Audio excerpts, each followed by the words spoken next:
ഇപ്പോൾ meet the പ്രസിൽ മുഖ്യമന്ത്രി പിണറായി വിജയൻ രാഹുൽ മാങ്കൂട്ടത്തിലുമായി ബന്ധപ്പെട്ട കേസിനെ കുറിച്ച് സംസാരിക്കുകയാണ്. കേൾക്കാം. കൃത്യമായി എനിക്ക് അറിയില്ല. നിങ്ങളിപ്പോൾ ചോദിച്ചതിൽ നിന്ന് മനസ്സിലാക്കുന്നത് അതാണ്. ഈ അറസ്റ്റ് ഇതുവരെ നടത്തരുത് എന്ന് കോടതി പറഞ്ഞിട്ടുണ്ടാകാം. അത് സ്വാഭാവികമായി നടക്കുന്നൊരു കാര്യം മാത്രമാണ്. അത് കോടതിയുടെ നടപടിയുടെ ഭാഗമാണ്. ശരി, പൂരക്കണക്ക് വിവാദമായിട്ട് ബന്ധപ്പെട്ട് പല ആളുകളും CPI ഉന്നയിച്ചു. പക്ഷെ അതിൽ കമ്മിറ്റി നിയോഗിക്കുകയും അന്വേഷണം നടത്തുന്ന പറയുകയും ചെയ്തെങ്കിലും നമ്മൾ പ്രസ്താവന വരെ ഒന്ന് തരാതെ നമ്മൾ പ്രശ്നങ്ങൾ പറഞ്ഞിരുന്നു. പക്ഷെ അതിനൊരു നടപടിയായിട്ടില്ല. അതെന്തായി അതിന്റെ തീരുമാനമില്ല. ഞാൻ അറിഞ്ഞിടത്തോളം ഒരു പ്രശ്നവും ബാക്കിയില്ല. എല്ലാ പ്രശ്നങ്ങളും പരിഹരിക്കപ്പെട്ടതാണ്. പൂരം കലക്കലിന്റെ പ്രധാനമായും RSSന്റെയും BJPയുടെ ഒരു ഇടപെടലാണ് അന്ന് ഉയർന്നതിന് ഏറ്റവും പ്രധാനപ്പെട്ട ഒരു കാര്യം എന്ന് പറയുന്നത്. അതിന് അന്വേഷണം പക്ഷേ ഒരുപാട് ആളുകളുടെ മൊഴിയെടുക്കലും മറ്റു കാര്യങ്ങളൊക്കെ ആയിട്ട് നടന്നിരുന്നു.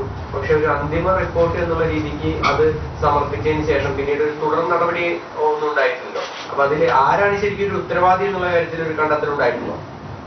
ഇതിപ്പോ റിപ്പോർട്ട് കൃത്യമായിട്ട് നോക്കണം. എനിക്കിപ്പോ പറയാൻ കഴിയില്ല അതിനെപ്പറ്റി. ജമാഅത്തെ ഇസ്ലാമി UDFന് പിന്തുണ പ്രഖ്യാപിച്ചത് സ്വീകരിച്ചത് ആത്മഹത്യാപരമാണ്. 4 വോട്ടിന് വേണ്ടി ഇങ്ങനെയൊന്നും ചെയ്യരുത് എന്നാണ് പറഞ്ഞത്.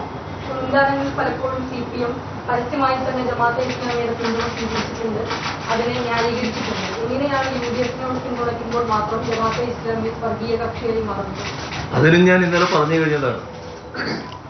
ആ ചോദ്യത്തിനും മറുപടി ഞാൻ ഇന്നലെ പറഞ്ഞു കഴിഞ്ഞിരുന്നു.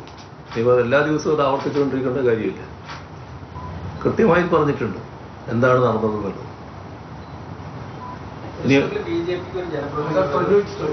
ജമാഅത്തെ ഇസ്ലാമി അമീർ LDFന് പിന്തുണ പ്രഖ്യാപിച്ചിരുന്നു. അതിനന്ന് ദേശാഭിമാനിയും മുഖപ്രസംഗം സ്വാഗതം ചെയ്തിരുന്നു. അന്ന് ഇത്തരത്തിലുള്ള നിലപാടെല്ലാം കണ്ടിരുന്നു. ഏത് 96 ജമാഅത്തെ ഇസ്ലാമി അമീർ LDFന് പിന്തുണ പ്രഖ്യാപിച്ചതിനെ ദേശാഭിമാനിയുടെ മുഖപ്രസംഗത്തിലൂടെ സ്വാഗതം ചെയ്തിരുന്നു. തെരഞ്ഞെടുപ്പിലെ 2 ശ്രദ്ധേയമായ തീരുമാനങ്ങൾ എന്നായിരുന്നു അന്ന് ദേശാഭിമാനിയുടെ മുഖപ്രസംഗം എന്ന് പറയുന്നത്. CBCIയുടെയും ഈ പറയുന്ന ജമാഅത്തെ ഇസ്ലാമിയുടെയും പിന്തുണയെ വളരെ വലിയ രീതിയിൽ ന്യായീകരിച്ചുകൊണ്ടാണ് പറഞ്ഞത്. അത് ജമാഅത്തെ ഇസ്ലാമിയുടെ നല്ലോണം കൊള്ളുന്നുണ്ടല്ലേ?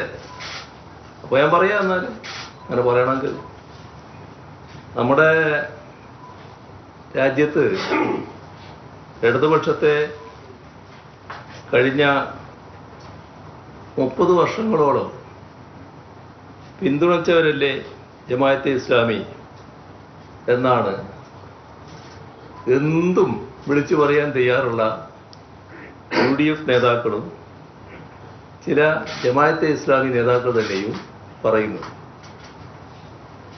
ഇത് വസ്തുതയുമായി ഒരു ബന്ധവുമുള്ളതല്ല. 1985 ജമാഅത്തെ ഇസ്ലാമിക്കാർ വോട്ട് ചെയ്യാൻ തുടങ്ങുന്നത്. ജമാഅത്തെ ഇസ്ലാമി തെരഞ്ഞെടുപ്പിൽ വിശ്വസിച്ചവരായിരുന്നില്ല. അതറിയില്ല അല്ലേ? അപ്പം അങ്ങനെ കന്നി വോട്ട് ആരംഭിക്കുന്നത് 1985. തെരഞ്ഞെടുപ്പ് രാഷ്ട്രീയത്തിൽ ഇടപെടാൻ അങ്ങനെ തുടങ്ങി. 1987 തെരഞ്ഞെടുപ്പിലാണ് ജമാഅത്തെ ഇസ്ലാമിക്കാർ ആദ്യമായി വോട്ട് ചെയ്യുന്നത്. കോടതിയുടെ പരിഗണനയിലുള്ള വിഷയമാണ്. അതുകൊണ്ടാണ് രാഹുൽ മാങ്കൂട്ടത്തിലിനെ അറസ്റ്റ് ചെയ്യാഞ്ഞത് എന്നാണ് ആഭ്യന്തരമന്ത്രി കൂടിയായ മുഖ്യമന്ത്രി പിണറായി വിജയൻ ഇപ്പോൾ മീറ്റ് ദ പ്രസിൽ പറഞ്ഞിരിക്കുന്നത്.